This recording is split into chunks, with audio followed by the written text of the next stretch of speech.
Hey guys, let's discuss current affairs. In today's discussion, the first question relates to the new CEO of Wipro. Wipro has had a new CEO, Srinivas Pallia. This guy is a veteran of Wipro, and the outgoing guy at Wipro, who has been there for about 4 years, is a guy named Thierry Delaporte. So Wipro has a new CEO. The outgoing guy is Thierry Delaporte. This is the outgoing guy. And the new guy, the incoming fellow, is Srinivas Pallia. Infosys is India's second largest software services company. This company's CEO is Salil Parekh.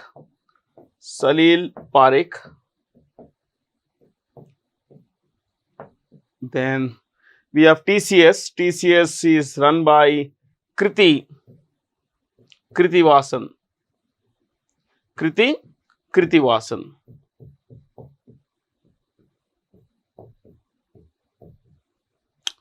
We have Tech Mahindra. Tech Mahindra is one of India's sixth largest, in fact, I think it's the sixth largest software services company. This company is run by Mohit Joshi. And then we have HCL Technologies run by C. Vijaya Kumar. Vijaya Kumar is one word here, so I'm not putting a dot or anything. C. Vijaya Kumar. Okay. So to repeat, my friends, Srinivas Pallia is a new CEO of Wipro. The outgoing guy is Thierry Delaporte. Infosys head, current CEO is Salil Parekh. TCS has Kriti Vasan at the top. Tech Mahindra is run by Mohit Joshi, while HCL Technology CEO is C. Vijay Kumar. So, if you look at the biggest software services company in India, it would be TCS. This is the number one. Number two is Infosys. Number three, as of today, is HCL Technologies. 4 is Wipro, and 5 is Tech Mahindra. So that's a bit about this, and let's get on with the business of discussing another question. Luis Montenegro of the Democratic Alliance Party was recently sworn in as what? As the new Prime Minister of Portugal. Portugal's Prime Minister is Montenegro. He succeeds a guy called Antonio Costa. The outgoing guy is not important in politics. So Portugal, my friends, as you know, is a tiny country in the Iberian Peninsula. But all you have to understand is that this tiny European country, made the world's first global empire. The first global colonial empire was built by Portugal, then Spain, then came Britain. Okay. Let's look at prime ministers of these places. Russia's prime minister, we all know the name of the president, Vladimir Putin. Well, Russia's prime minister is Mikhail Mishustin.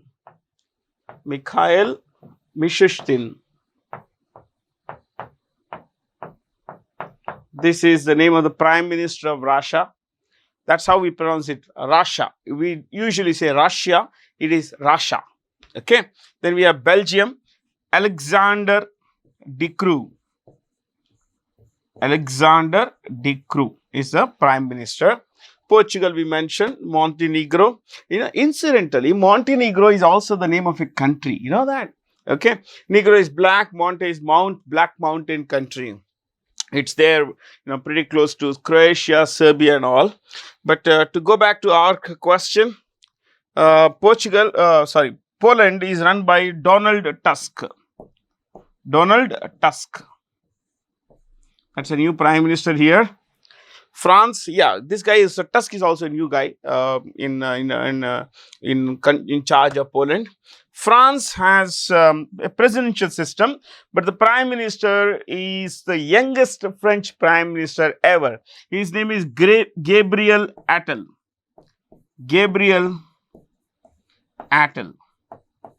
He's also France's first openly gay prime minister. To repeat, Belgium's case, because I have put in an abbreviated form here, it's Alexander De Croo, while D here stands for Donald Tusk. So I guess from here we could go to the next one. What is it about? Yeah, the Indian Air Force has been conducting a long exercise, almost a 10-day mega exercise at Pokhran, which they have codenamed Gagan Shakti. The exercise has been codenamed Gagan Shakti. Gagan, as you know, is sky basically. Okay. Now, what is the significance of this place, Pokhran? Pokhran is in Rajasthan. It is here, my friends. See, it is India's only nuclear testing place. Remember this. It's the only nuclear testing site in India. The first time we tested a nuclear device was in 1974. To be precise, if you want me to be precise, guys, I would say 18th May. 18th May 1974, we tested our first ever nuclear device. Okay, that was called Operation, Operation Buddha, Smiling Buddha, Operation Smiling Buddha. Then again, Pokhran came, witnessed two tests, two more nuclear tests. One, happened on May 11th. Okay, May 11th. And the other, I'm sorry, guys, May 11th, and the next took place on May 13th. Okay, so May 11th is when we tested 3 nuclear devices, and May 13th in the same year in 1998 we tested another 2 nuclear devices. Now this was codenamed Operation Shakti. Operation Shakti. Now let me tell you something more here. May 11th is celebrated as India's National Technology Day. India's National Technology Day. So that's a bit about Pokhran, my friends. The Indian Air Force is run by Vivek Ram, is headed by Air Chief Marshal Vivek Ram Chaudhary. Vivek Ram Chaudhary. Okay. Fair. From here, let's go to the, see, we have come to be a not so significant defense power, but yes, globally while we may not be significant, we have come to a stage where we not only produce for our own needs, defense equipment for our own needs, we also export. We export helicopters, lightweight and what's called light advanced helicopters. We are selling missile systems like BrahMos to Philippines, Vietnam and other countries. We are selling Tejas, which is our light combat aircraft. So we are taking our nascent steps, but we are getting there. So as of today, in the last 1 year, we exported defense equipment worth 21,000 crore, my friends. See, when we compare ourselves with global giants, this could be a very small number, but it's still a significant number for a country like ours, which is majorly import dependent. When we say import dependent, we import a lot of our defense equipment. Okay, so you'll say this particular one says that as per the latest SIPRI report, SIPRI, my friends, is the Stockholm International Peace Research Institute. To repeat, Stockholm, as you know, is the capital of Sweden. So Stockholm International Peace Research Institute comes out with a military database on the world's everything related, the world's largest defense equipment companies, the world's largest arms importers, world's largest exporters, both in terms of companies and countries. And they also come up with this database about military budgets. Now recently, in their recent report, they mentioned that India remains the world's largest arms importer. Yes, my friends, we imported nearly 9.8% of global arms. So nearly 10% of the world's arms came to India. 10% of whatever was imported around the world, 10% of that came to India. Now that shows how big the Indian defense market is for global giants like Lockheed Martin, Boeing, Airbus and all. Yeah, these companies also make defense equipment, my friends. Now let me tell you something more about this. The world's top 3 exporters of arms. Top 3 exporters.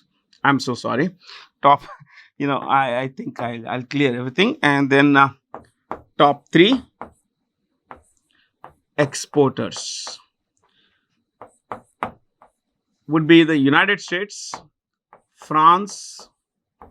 I'm writing in short, my friends, France and Russia. Okay. United States has a 42% share in the global, arms export market. Imagine that. 42% of all the equipment that was exported around the world came from just one source, the United States. France and Russia, of course, have 11% share each, but Russia is in the third place primarily because Russia's Russia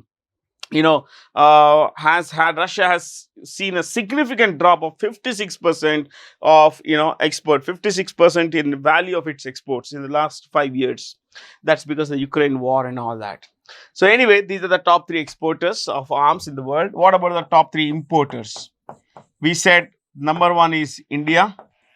That's about 10%. So India, Kingdom of Saudi Arabia, and Qatar. See, these are tiny, this is Qatar is tiny, Saudi Arabia is large, but when we talk about the populations, both are tiny. Saudi Arabia has a population of less than 4 crores, Qatar, less than 30 lakhs. That technically, if you look at only its resident population, we are not a citizen population, it is less than 5 lakhs. But they spend a significant amount of money on upping their own defense arsenal. So top three exporters, top three importers, my friends. Okay. So from here, why don't we clear this first before we go to the next one? Okay, we have a lot of regulatory bodies. Regulatory bodies are those that control the functions of certain sectors. Like the banking sector in India is controlled by the Reserve Bank of India. Now you can see here, the Reserve Bank of India was established to be, to be clear here, 1934.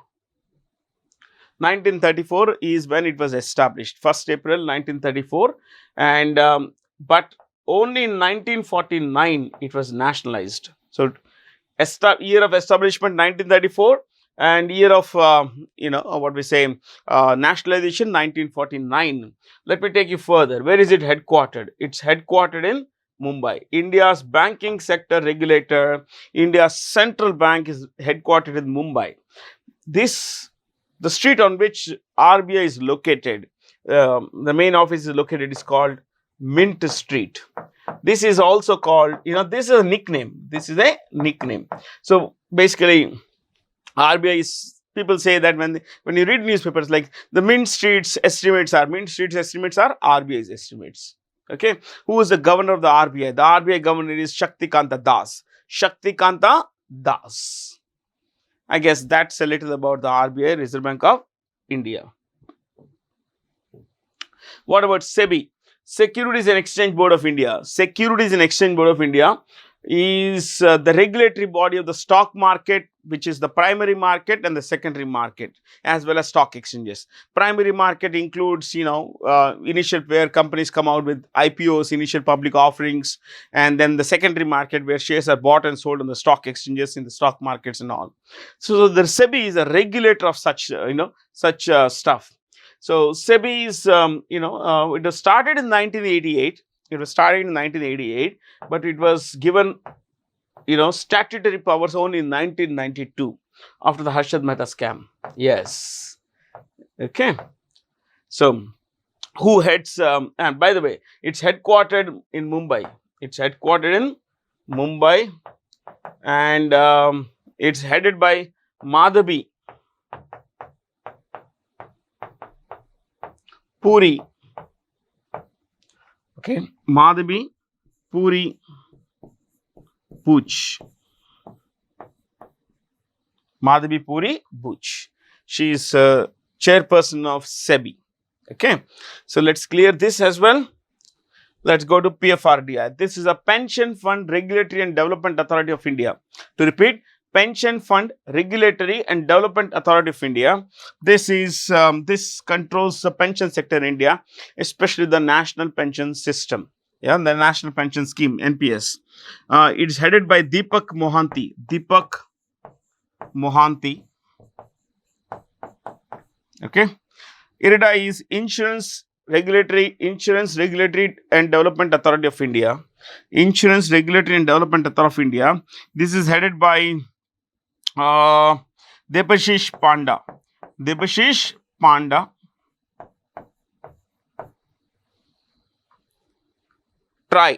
Telecom Regulatory Authority of India. Telecom Regulatory Authority of India is headed by a new guy, Anil Lahoti. Anil Kumar Lahoti. Anil Kumar Lahoti. Okay, guys, I guess that's a bit about this. So, 10 years hence, the RBI will celebrate its centenary, my friends. Okay, which foreign company has established a joint venture? It's not mentioned as foreign, but anyway, I'm going there because the answer is Panasonic. Which company has set up a joint venture with the Indian Oil Corporation to manufacture cylindrical lithium-ion batteries, electrical vehicles for EVs and all that. Panasonic. Now, Panasonic, my friends, is a Japanese company, one of the world's biggest consumer electronics companies. They make a lot of other stuff, but consumer electronics, they are a giant. You must have heard of a company called Matsushita Electric. Matsushita Electric is the old name of Panasonic. Okay, Matsushita used to own brands like Panasonic and National. So if you ask your elders, they would have had this National radio and everything. So Panasonic and National were brands of Matsushita, but then Matsushita renamed itself as Panasonic because Panasonic was globally famous. So Panasonic, is headquartered in this Japanese city called Osaka. What is it? Osaka, and it's run by its CEO is Yuki Kusumi. This is the name of the CEO of Panasonic, Yuki Kusumi. Okay. So, if I would suggest you find a bit about the name, the story of the name. Pan means all, son means sound, on meaning sound.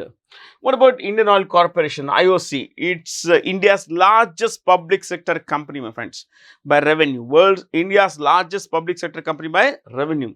And it's headed by, IOC is headed by Shrikant Madhav Vaidya.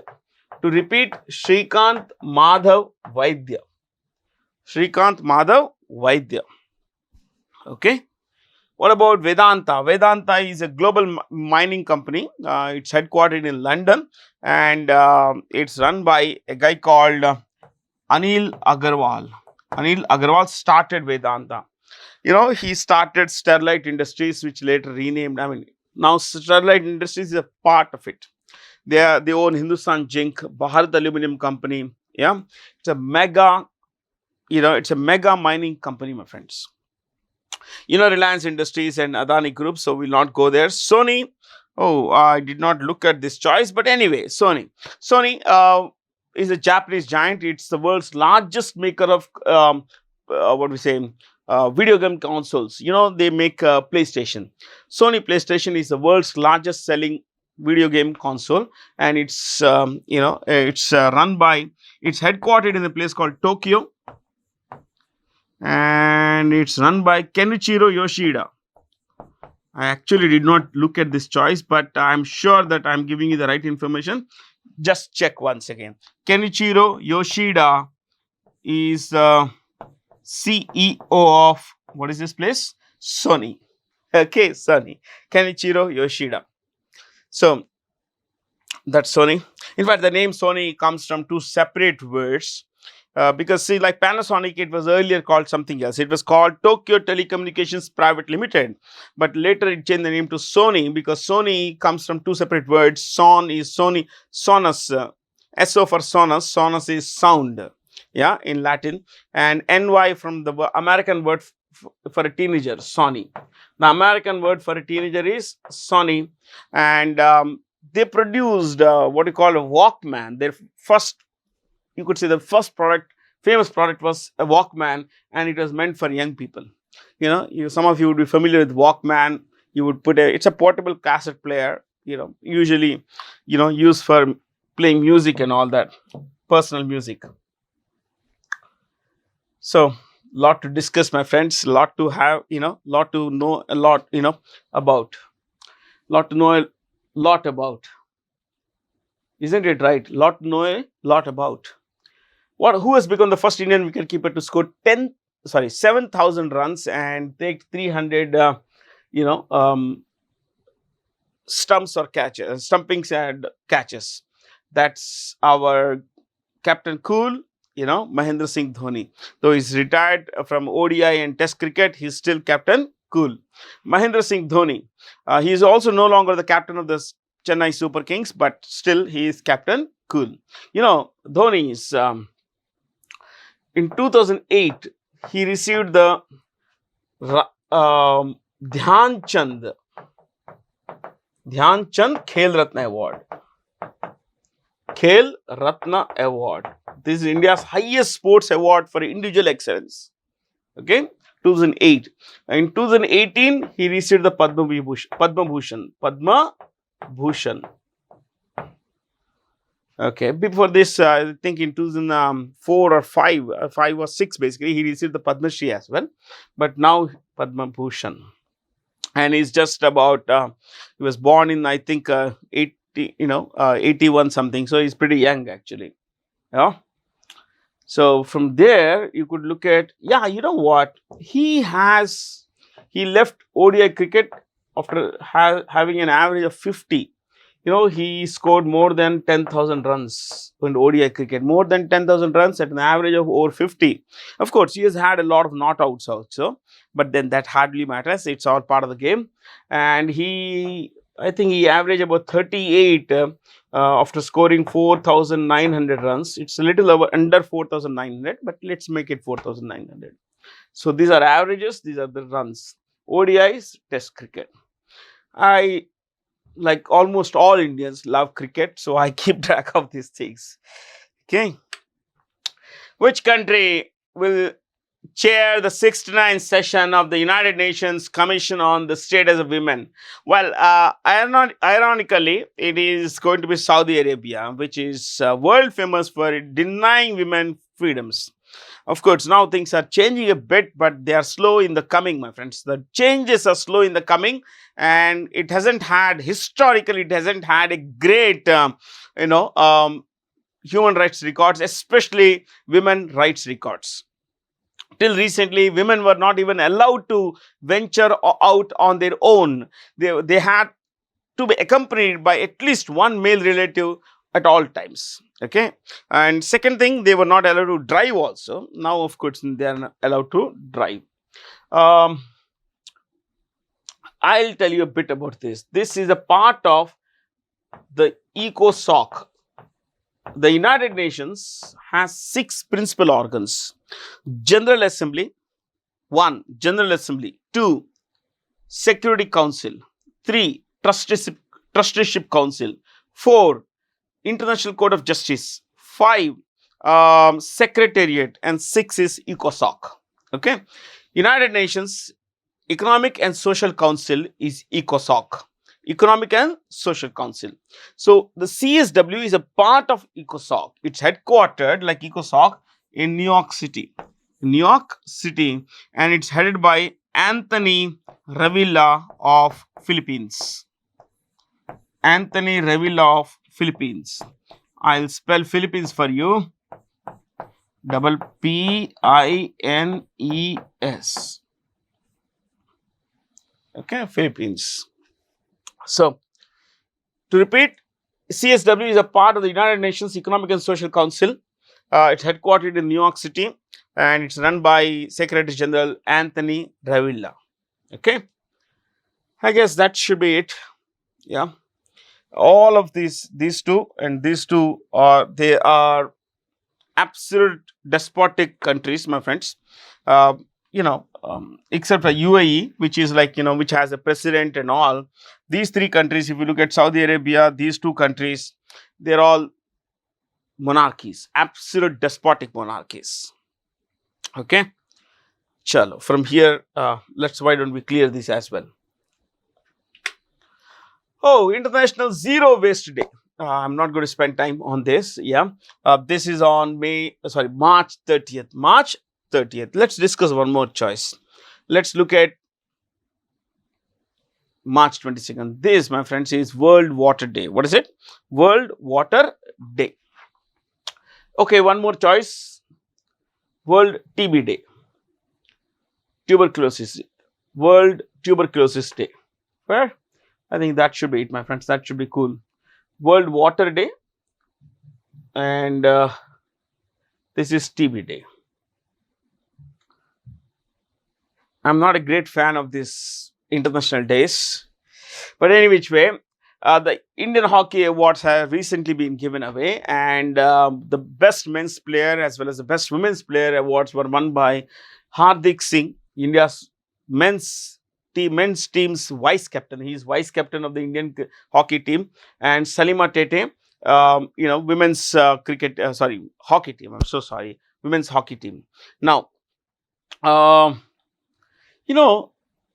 the good thing about this is that Salima Tete was also Asian Hockey Federation's Emerging Player of the Year. Emerging Player of the Year 2023. Beat that, my friends. So she is one of the world's best. It only shows that she is among the world's best. So Salima Tete was also the Asian Hockey Federation's Emerging Player of the Year 2023. And one more thing you need to know, that this year one great hockey player, Ashok Kumar, was given the Dhyan Chand Award for Lifetime Achievement. Remember, Ashok Kumar received the Dhyan Chand Award for Lifetime Achievement in hockey. Okay, so that's a bit about this. I guess we could move on from this. Which Indian port has become the highest cargo handling port? Well, these are the traditional names, but let's bring in a few more things. India has 12 major ports, my friends. You look at Kandla port. Kandla port is in Gujarat. I'm going to draw a rough outline of India. Do not believe that this is how India looks. Okay. Sorry. Entire thing has gone, my friends. Just to give you an idea. Okay. This is where Kandla is. Kandla port is called Deen Dayal port. What is it called? Deen Dayal port. It's named after Deen Dayal Upadhyay. Deen Dayal port. And then Mumbai has two ports. One is Jawaharlal Nehru Port Trust. The other is Mumbai Port Trust. Then you have a port here called Marmugao in Goa. In Mangaluru, New Mangaluru, it's called New Mangaluru Port, Kochi. So there are 6 ports on either coast. 6 here. 1, 2, 3, 4, 5, 6. Mumbai has 2, my friends. Okay? So here you have a port called Tuticorin. Tuticorin port is also called, I'll write here, it's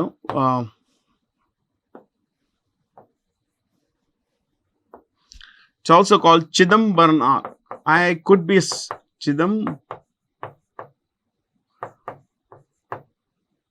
I'm not very sure of the spelling here, this particular part, but kindly forgive me if I got the spelling wrong. Okay, I think it's RAR, not NAR. Chidambaranar. So VO Chidambaranar, Tuticorin port, and in Chennai there is this, of course, Chennai Port Trust or Madras Port Trust, and right above Chennai, just 34 kilometers north of Chennai, there is a port called Ennore. Ennore port. Ennore port, you can see here, is now called Kamarajar port. What is it called? Kamarajar port. Kamarajar port. I think I'll just write it here.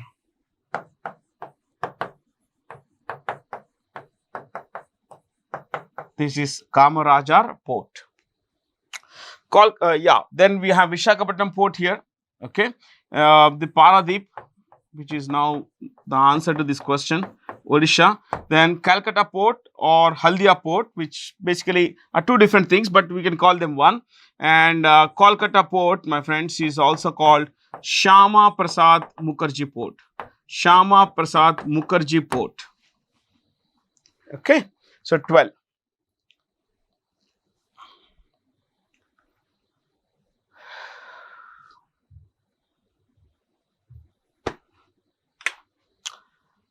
Matabadi Peda Prasad and Rignai Pachara Textiles are from Tripura. Matabadi is the name of a place where a temple of Mata Tripureshwari is located.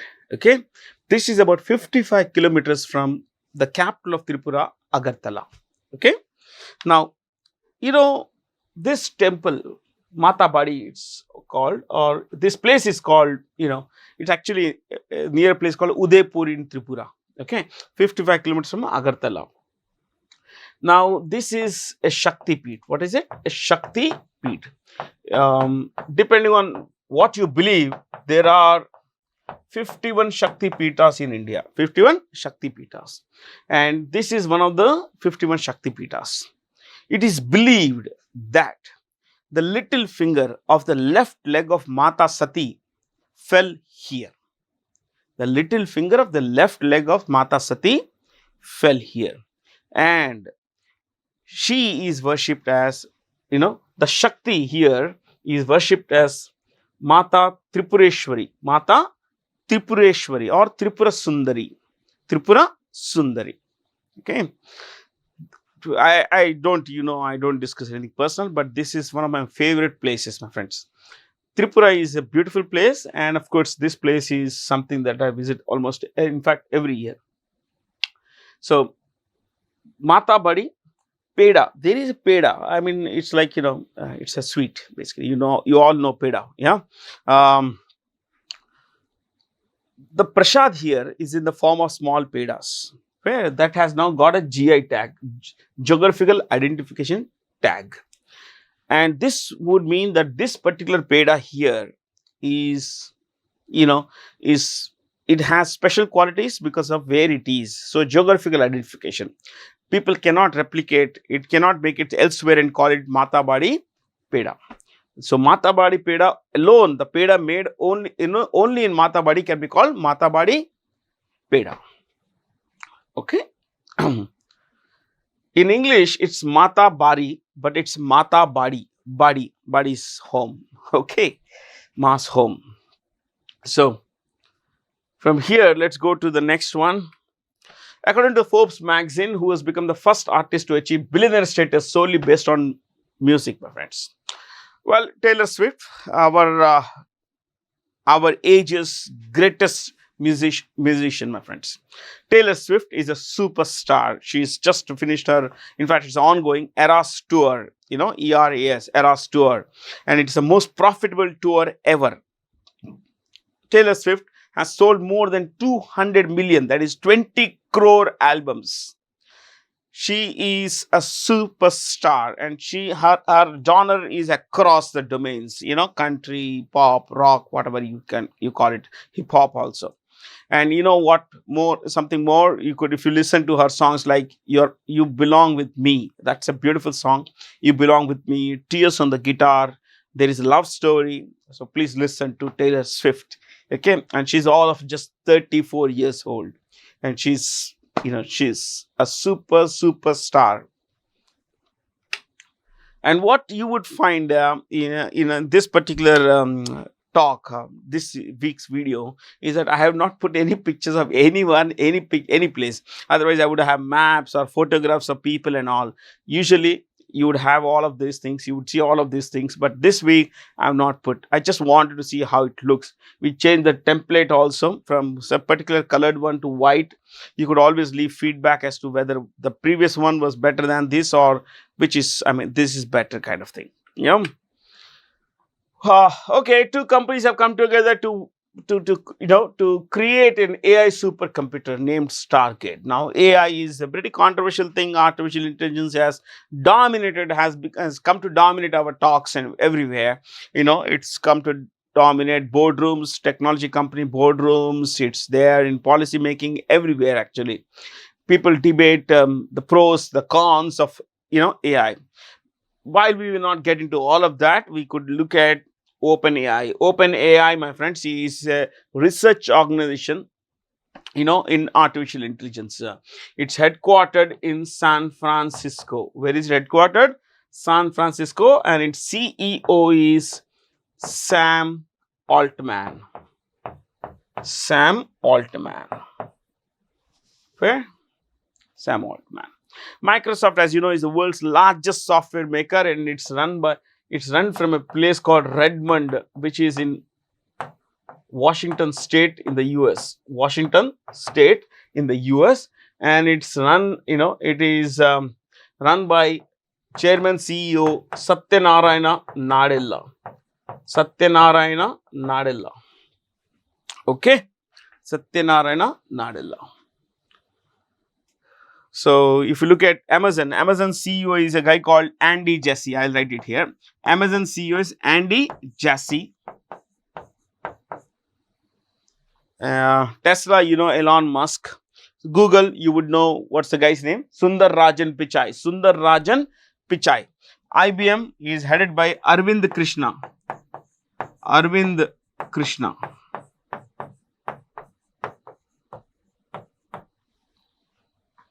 Okay, I guess that's about it. So, let's clear this. Judith Tuluka has been appointed as the first female Prime Minister of DRC. Ladies and gentlemen, the DRC is in the heart of Africa. This is the second largest country in Africa. The largest, as you know, is Algeria. And this country, the DRC, Democratic Republic of Congo, is one of the most violent places on earth. It is especially violent for women. And to have a woman run the show, I mean, at least nominally, because the president has the true power here. The president's name is Felix Tshisekedi. I follow these countries almost on a daily basis. Tshisekedi is the president of the DRC. It's an extremely dangerous country. Okay, and its capital is Kinshasa. Kinshasa. So if you look at the country like this, I'm just rough figure. The capital is here. This is all, it's all jungle, equatorial forest, dense equatorial forest. This area is extremely dangerous for women. Okay, that northeast part basically.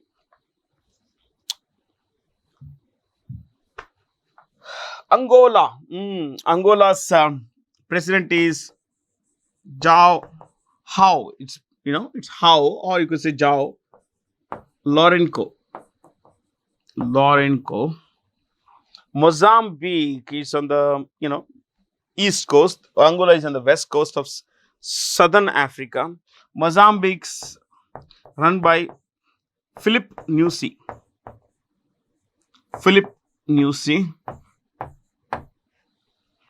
South Africa, you all know, is a guy run by President Cyril Ramaphosa.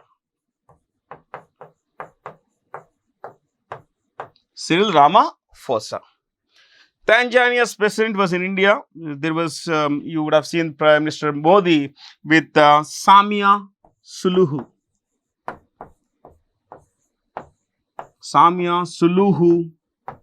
Hassan. That's it. Samia Suluhu. Okay.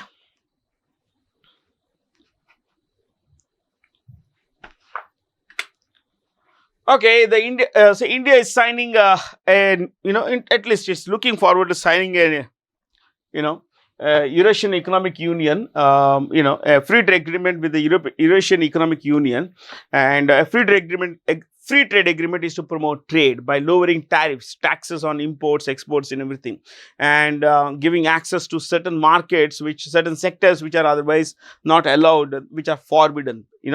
Now the Eurasian Economic Union comprises 5 countries. 5 countries. The four are mentioned here, and what's missing? Plus Russia. Plus Russia. 5 ex-Soviet states, my friends. These were all part of the Soviet Union along with Russia. Okay, so we are negotiating with these organizations, with these countries, to give them access to our markets, and of course, they would also give access to us to in their markets. See, trade is a great way of building relationships, because it's about money, it's about prosperity, it's about having an entrenched interest. If the Russian products find a bigger market in India, find a good market in India, if the Armenian guys find a good market in India, they'll be that much more interested in building a stable relationship with our country. So at the end of the day, it's all about paisa. What is it about? It's all about paisa. So, okay, who is the richest Indian woman according to Forbes billionaire list? Savitri Jindal. She heads the OP Jindal Group, Om Prakash Jindal Group. That was her husband, Om Prakash. He's not around, and she's the matriarch of the various Jindal groups like Jindal Steel, Jindal Power, and all that stuff. So she has 4 sons, and they run the show, actually, effectively speaking. And Sajjan Jindal, Naveen Jindal. So she traditionally has, for decades, she had been a member of the Congress party. She just joined the BJP. Okay, and that Rohika is the wife of the late Cyrus Mistry, who was the chairperson of who is the chairperson and CEO of Tata Sons, the Tata Group. She is also a major shareholder in Shapurji Pallonji Group. Shapurji Pallonji Group, which is a major construction major. Vinod Rai Gupta, she is the wife of the founder of Havells. Kimat Rai Gupta founded Havells, and Vinod Rai Gupta is the wife of Havells chief. Rekha Jhunjhunwala is the wife of Rakesh Jhunjhunwala. He's no more, and she runs the show. She is now the chairperson of something called RARE. What is it? RARE.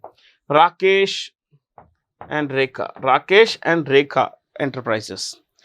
Okay, a Landmark Group, Renuka Jagtiani. Landmark owns these stores like Lifestyle and all that. Okay.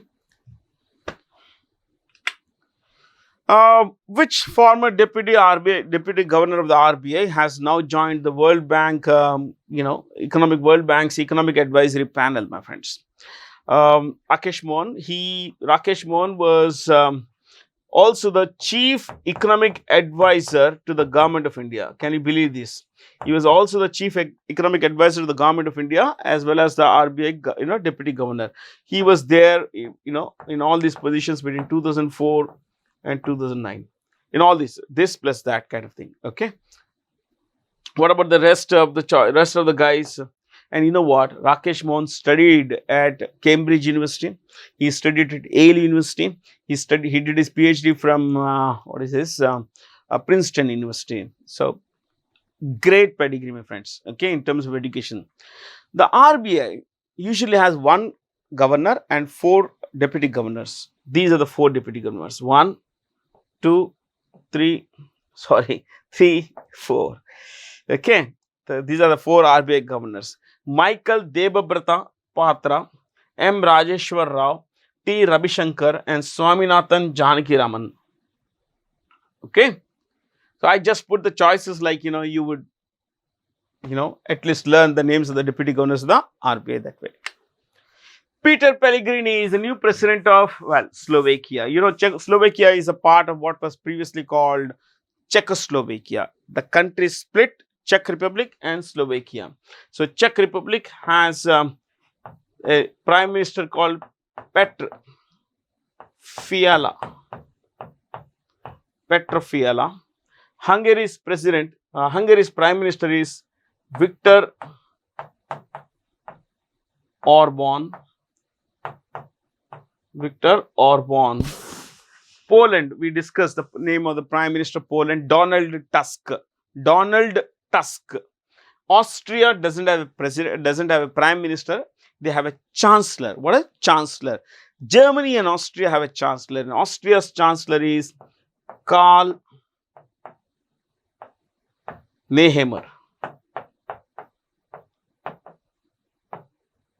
Karl Nehammer. Okay, I guess that's it.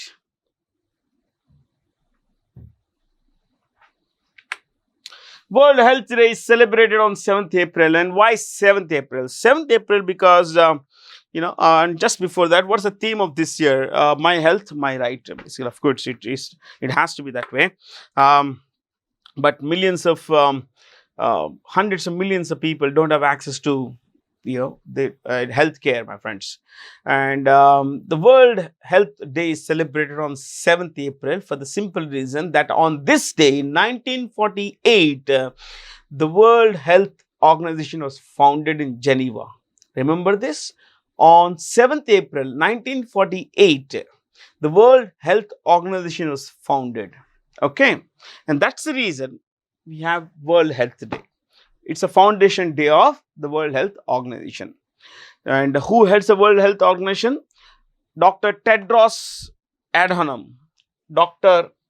Tedros Adhanom. Okay. And where is it headquartered? Geneva or Geneva in Switzerland. In Switzerland. Okay, guys. Thank you and stay curious.